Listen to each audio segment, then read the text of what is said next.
What's happening, fam? Welcome back to the channel. Hope everybody's doing well. So we have a lot to do today, but we're not going to do it all in one part. It's going to be a two-part series, and as you saw from the intro, yep, this video is partially sponsored by MISHIMOTO. They hooked me up with their performance radiator, and also I will be doing the GETADOMTUNE cylinder 4 cooling mod by Dominic Garcia. And the reason why I chose his product, because he was the first one that came up with this, did the research, so his product is on point. There's been people with a lot of successful reviews with his product. All his fittings are all this is all anodized stainless steel stuff, so you can't go wrong. So the reason I chose to do all this stuff, and actually I feel like I'm a little bit late in doing this, is because, as you guys know, this car is making, Hulk is making 450 at the wheels on E85, and that is a lot of power. And because of all that power, now you have a lot of heat output. Now, the reason why, as I said, I feel like I'm late with this, look at the size of this radiator.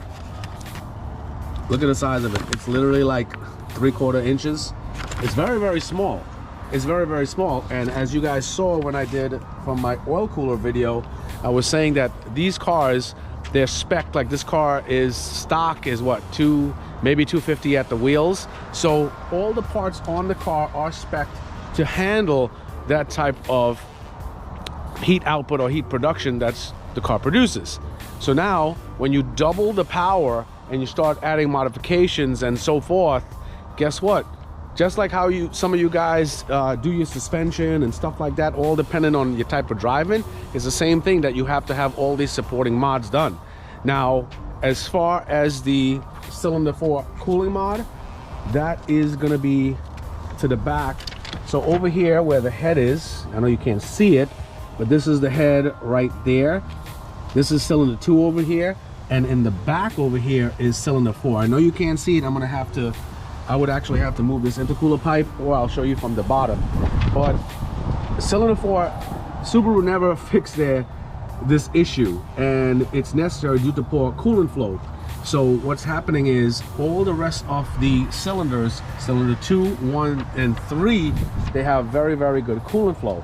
And cylinder 4, there's not good flow at all. That's why most of these EJ failures, they're usually around cylinder 4 with the piston or the rings.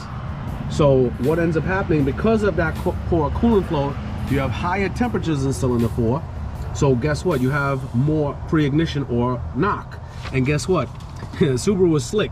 They actually, from my research that I've done, they put the knock sensor, I'm sure you guys have heard of it, they put the knock sensor right where cylinder 4 is. So what ends up happening is, when there is any type of pre-ignition or knock, the sensor will sense it first, because that's the weakest cylinder. That's the weakest location where they have flow. So when it senses that pre-ignition or knock, what ends up happening is it retards timing for the rest of the cylinders. So just in case something was to happen, to prevent the car from having some major malfunction with the motor. So that's how they were slick. So the knock sensor is literally right where cylinder 4 is, because they know that's the weakest one. It's kind of effed up, but it is what it is. So now the benefits of the cylinder 4 cooling mod. So pretty much what we're going to be doing is literally tapping into the back of cylinder 4, and it's going to be getting fresh coolant sucked into the water pump. So guess what? You'll have better flow, which it'll control heat a lot better to reduce knock or pre-ignition. And that's the reason why I'm doing that cylinder 4 cooling mod.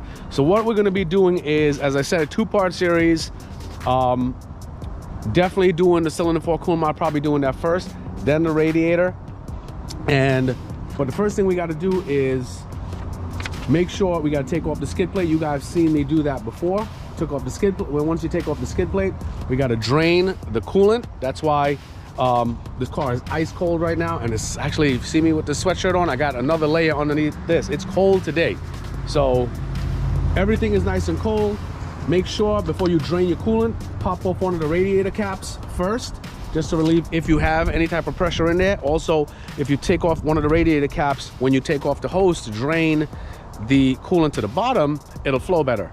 So that's the thing. So as I said, take off the skid plate. We got to drain the coolant. So obviously, guys, you're going to need some type of bucket if you're going to reuse your coolant. Guys, if you're not reusing your coolant, please abide by your local, state, and county laws as to disposal. Do not dump this stuff in the ground. It's bad for the environment. So now, things that you're going to need. Obviously, you guys saw I have my radiator. Oh, one more important thing. In a little bag in the radiator, there are 2 fittings right here. I don't know if this thing can focus. So this thicker fitting, those are for the 05 to 09 Legacies, Outbacks, stuff like that. The one with the thinner fitting right here, as you saw me in the time lapse, that goes on. That's for the 08 Plus Imprezas, WRX STIs, the 08 to 09 Impreza WRX. So this thinner fitting, that one goes, that's for this line right here. So don't forget about that. So anyway, things that you're gonna need. So with the cooling mod, you see we have the T-fitting, the part right here, and you have the 4 clamps. You're gonna need like if you're using a socket, it'll probably be a 7mm. Crow's foot wrench, you have your ratchet, various sockets. When you're purging the coolant later on, once you install the radiator and the cooling mod, when you're burping the system, you're going to need a line clamp to tap off the cooling mod as per his instructions. I have a hose cutter right here. The MISHIMOTO radiator comes with their own radiator cap, which is pretty awesome. I also opted to get hoses. Plus, I'm going to be cutting this hose, the top radiator hose, because I have to replace my coolant temperature gauge sensor. So I'm going to have to put that in between here. MISHIMOTO sends you their worm clamps. What else? Oh, you're going to need your gold Teflon tape, as you see me use it right in here. When I was using this, a 3/4 inch wrench fits this perfectly. Now guys, when you're tightening this, you don't, tighten it where it's tight, but don't try to freaking over muscle it and strain before you freaking crack this radiator. I don't know how strong it is. I don't want to find out, but it is aluminum, especially also the block for the cylinder pore cooling mod. So guys, when you're tightening this stuff, make sure you don't crank it like your life depends on it. Please, you don't want to crack your cylinder head or your radiator. Very important. Dom recommends the Permatex Ultra, but I opted to go with his other recommendation, which is the 1-minute gasket maker, or the gray. It's the right stuff. It's the 1-minute gasket maker. I'm gonna go with that because I don't have time to let this thing cure for 24 hours. What else we gonna need here? Oh, and I also have my spill-proof kit, and I have extra antifreeze right here, just in case the I'm gonna need more, obviously, because this radiator is at least 3/4 inches thicker than the stock one. So I'm definitely gonna need more. Yes, this is peak. This is the blue stuff. This is recommended for Subarus. I even checked with the ingredients. It's literally the exact same ingredients as the Subaru super coolant.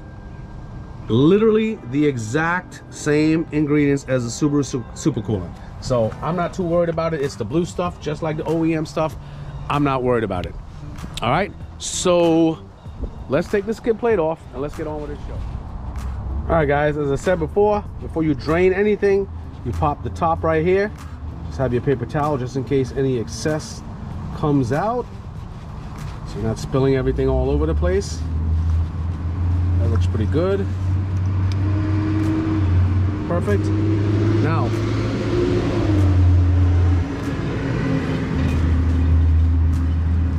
once you have that secured, guys, this is what you're going to be doing. This right here, we got to pop off this electrical clip right here for the fan switch. This one right over here. This is another one. We're going to be popping the radiator hose right here to drain out the excess coolant, so the fluid from the radiator and the hose is going to fall into the bucket at the same time. Okay. All right guys, so I'm almost done draining it out right in here, and from both sources, from the radiator and the hose going to the block, and it's pretty much almost done. It doesn't take that long to drain, to tell you the truth. Does not take that long to drain. Just make sure you have one of those radiator caps open up there, and it'll flow out nice and easy. All right guys, so once again, I'm gonna just run over this real quick. For your cylinder 4 coolant mod, obviously you have the actual part, the clamps, you have the crow's foot wrench. You also need a 12mm Allen key or a hex key. That most keys that people have in their house, like as sets, like you might find from Lowe's or whatever, like something like that, they usually go up to 10. So a 12 it's rare, so you might have to go like to an auto parts store or something like that. And obviously your, as I told you before, the 1-minute gasket maker, and that's it. It's just that the space is really cramped, so let me show you how it is. All right guys, so now we're under here, and this is a pain in the ass because obviously guys, it's a cramped space. So that's the nut right here, or where the insert where the Allen key goes, right here, bam. And up here, actually, it's right here. You'll see, before I move the camera, there are 2 lines. You have this black line right here, and you have this line right here. This is the line that you're tapping into, the black line, because that creates the suction for it to go back into the water pump. So this is the black line right here. This is it. All right. Now there is some type of insulation up here. There's a little bit of insulation right here on top of the line that we have to tee into. So I'll just cut this off. You have to cut that off as well. See it? It's like just a rubber piece that goes over the line. You just got to cut that off. All right.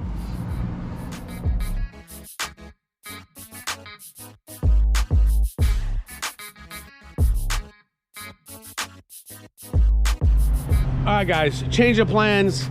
The plug for that, on the back of that cylinder head is so shallow that the 12mm hex key is constantly slipping. I even have adapters, and I went like great length with this thing, and it's being a pain in the ass. So what I'm gonna do is, I'm gonna do the radiator real quick, and then I'm gonna go, you're gonna see a transition. I'm gonna go over to my boys at Larson, and my friend Warren is gonna take care of this for me, and I'll narrate the process in the meantime. It's just that there's not good spacing under there, and it's really hard, especially on your back. But the plug is very shallow, so the 12mm hex key is constantly slipping. So what I'm gonna do real quick, I'm gonna take this off. The 2 electrical plugs for the fans are off already. The top radiator hose is gonna come off. These over here, the radiator stays are gonna come off. I already put this on with the 3/4 inch wrench. Make sure you tighten this. This is the drain for it. Make sure you tighten this, but not over tight. And I'll see y'all soon. All right guys, so once you take out all the appropriate hoses and radiator stays, like I mentioned before, it's gonna slide out like a disc. All you have to do now is take off the fan shroud, swap it over from the old to the new radiator. Everything is gonna line up. MISHIMOTO makes the radiators to line up with all the hardware, just like your stock radiator.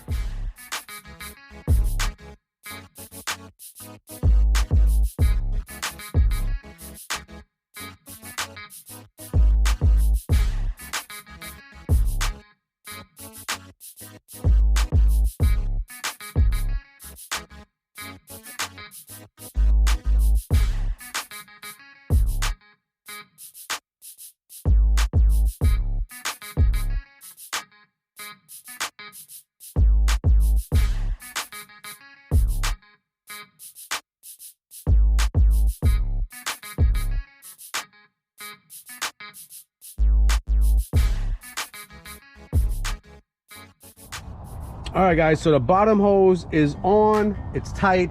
Guys, make sure you match up the pattern of the hose. Make sure you match up the pattern of the bottom hose, the exact way it goes in. Put the new one on, and the top one, just exactly what you see, that's what you do. Then I'm gonna put a link up top. I did this before, show you guys how to bleed this real quick before I go. So this is the green one for the Subies. Tighten that bad boy down. Put this in here. Start adding coolant in the radiator, start adding it up here. Then once you add it, then you start the car, wait for the bubbles. All right guys, just started the car. We got no leaks, which is a good thing. So fill this bad boy up right here and watch all the bubbles. Yep. Have to let this run at least 20 minutes or so. Make sure there's no air in the system. Air can be detrimental to your cooling system, where it can freaking cause major engine damage.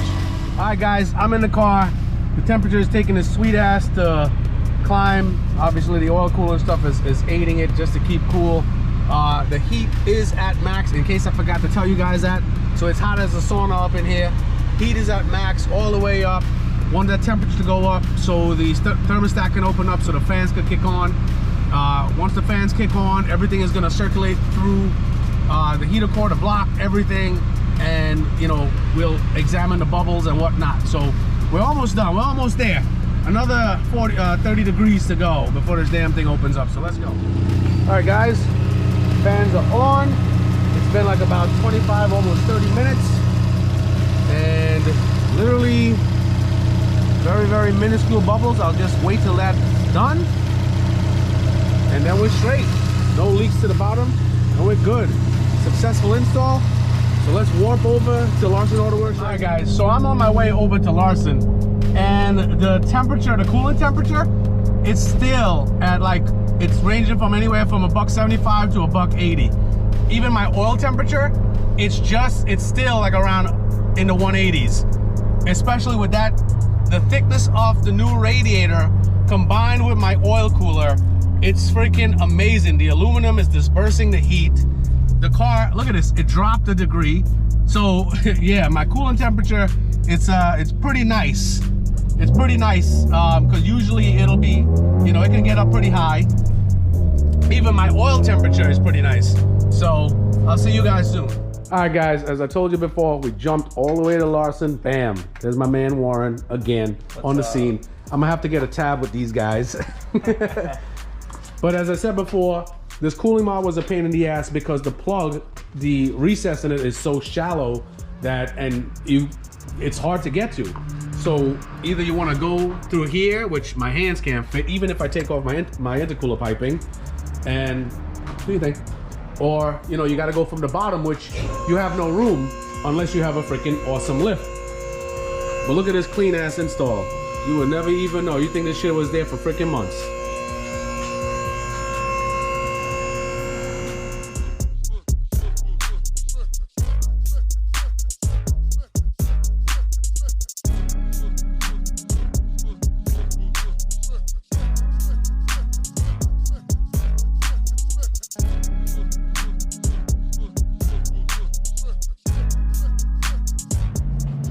All right, so Warren is the GOAT, man. Freaking guy, got that shit off real fast. But as I said, when you have a lift, it's freaking awesome. I was on my back, prison. But anyway, so it's in. He put the RTV on there, the 1-minute gasket that Dom recommended, and now he took off the. As I told you, there was some insulation on the line. He took it off, and now he just has to tune into it. All right, guys, check this out. Finish, it's complete. Now all we gotta do is just re-bleed or re-burp the system, and we are straight. Guys, so we just poured all the coolant back in, capped it up. Now Warren's about to start it, and we're just gonna have to just re-burp it real quick, and I will see you guys afterwards. All right guys, so the burping process is complete. My heat works. Guys, if you have a problem with your heat, now I know this works really well, but if you follow everything that Dom has on the instructions. All right guys, when I say follow Dom's instructions, I mean this. See where this arrow is pointing right here? You need to take a hose clamp it off while you're burping the system. And what that will do, it would allow all the air that's trapped in the heater core to get out. And that is how you fix the heating issue that most people have. My heat works fine, just fine. We got no leaks. Everything is teed off the right way. The car is burped the right way. There is no bubbles or air pockets or anything like that. And that's really it. So Definitely like, subscribe, comment, and I will talk to you guys soon. But it's dope. Everything is working just as intended. See you guys later. Hey guys, one major tip also when burping your system. After you finish burping him, no bubbles or anything like that, make sure fill up the reservoir bottle to the full line. And do you notice this is next day? It's at low. So what ends up happening is the system, once it starts cooling down properly, it'll take in the proper amount of coolant that it needs. And that's why my level is like that. So now all I got to do now is just top off the reservoir bottle.